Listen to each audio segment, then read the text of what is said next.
Do subscribe to Filter Kaapi and click on the bell icon to get regular updates. Hello and welcome to this edition of Filter Kaapi. I'm S Sudhir. Let's talk cricket, and that's because former India captain and probably one of the best batsmen India has ever produced, Sunil Gavaskar, has taken a dig at the Indian selection committee. He has talked about the fact that they never discussed the continuance of Virat Kohli as captain, because he points out that Virat Kohli was supposed to be captain only till the World Cup in England 2019, and if he were to be retained, at least a 5-minute discussion should have happened by the selection committee reappointing Virat Kohli as the captain for the West Indies tour, and only then go ahead to discussing and selecting the entire team. The fact that the MSK Prasad led selection committee did not do so, in Sunil Gavaskar's opinion, shows a certain kind of weakness, and that, according to Gavaskar, is not really good for Indian cricket. I'll just quote from Sunil Gavaskar's column in the Midday. He says this is probably one of the last selections for this committee, as a new one will get appointed soon. Hopefully that will have players of stature who will not get bullied and be able to tell the team management that their job is to play with the team chosen by the selectors. Harsh words, very harsh words. It smacks of a certain kind of arrogance on part of Gavaskar when he calls players like MSK Prasad and the other 4 selectors as players with less stature.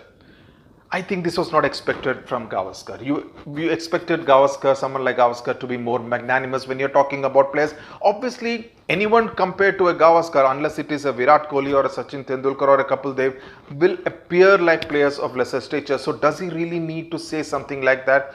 I think not. And I think Mr. Gavaskar, we expected better from you.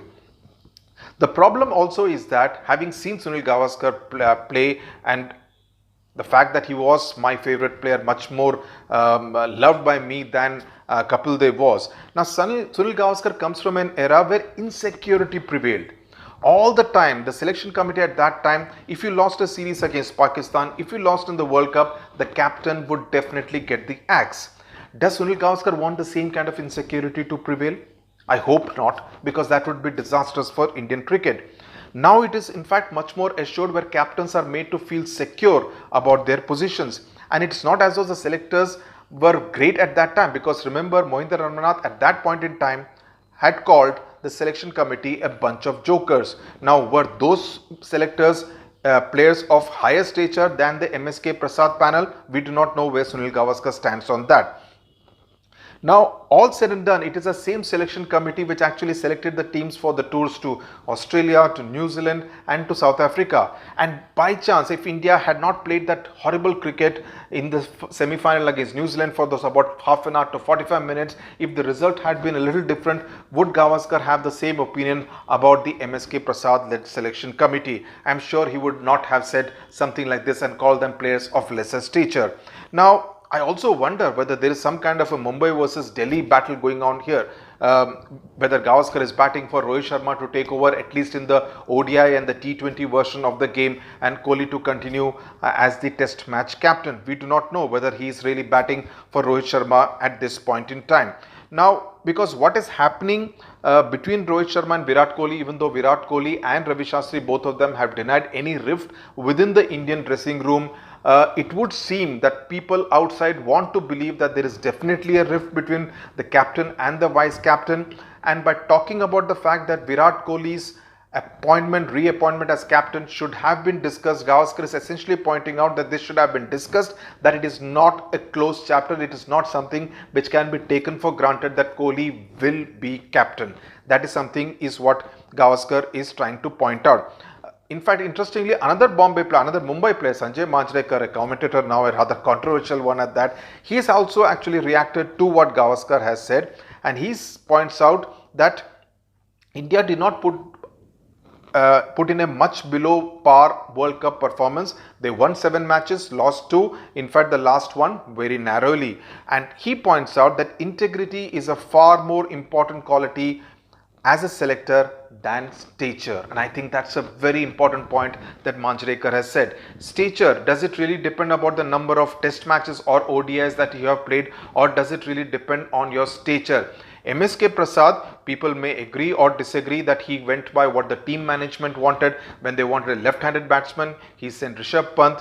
When they wanted, when subsequently Vijay Shankar was injured and they wanted an opening batsman, he selected Mayank Agrawal and sent him, and not select Ambati Rayudu, who was chosen as the reserve player ahead of the World Cup. Now, people may criticize that he was only going by what the team management was asking for. Now, what would have happened if the team management had asked for a left-handed batsman and he had sent in the right-handed Ambati Rayudu? What would have happened if the team management of Virat Kohli and Ravi Shastri had benched Rayudu and not allowed him to play in any of the World Cup matches? Would that have been a better situation, or to actually have a good dialogue with the team management, being on the same page, having a discussion, and then deciding that let us send in the young Rishabh Pant?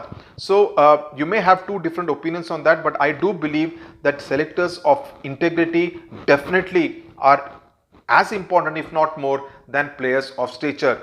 Everyone will have a different opinion about the selection of the team, given the fact that India is a cricket crazy country. Almost every other person, including me, is a selector of sorts. So we may have our opinions, but at the end of the day, it is those five wise men who have been vested with the responsibility of selecting the best possible Indian team. It's always possible that they will get in a few players wrong or right here or there. It's quite possible that they may have selected them on form in India or in the previous series, and they may be woefully out of form in the series that they are selected for. All these things happen in sports. All these things definitely happen in cricket. You cannot hang MSK Prasad and Worth, insult him and the other four selectors by calling them players of lesser stature.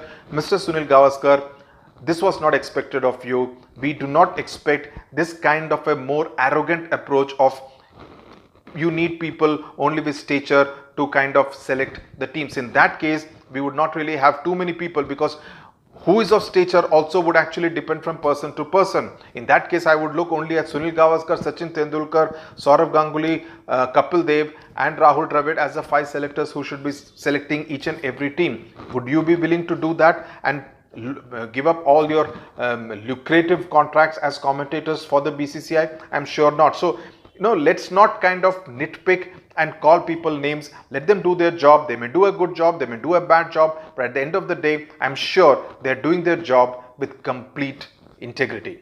Thank you very much for watching Filter Kaapi. Do write in with your comments to let us know where you stand on this subject of whether MSK Prasad and the selection committee did a good job as far as the World Cup was concerned, as far as the West Indies tour is concerned. Thank you very much for watching Filter Kaapi.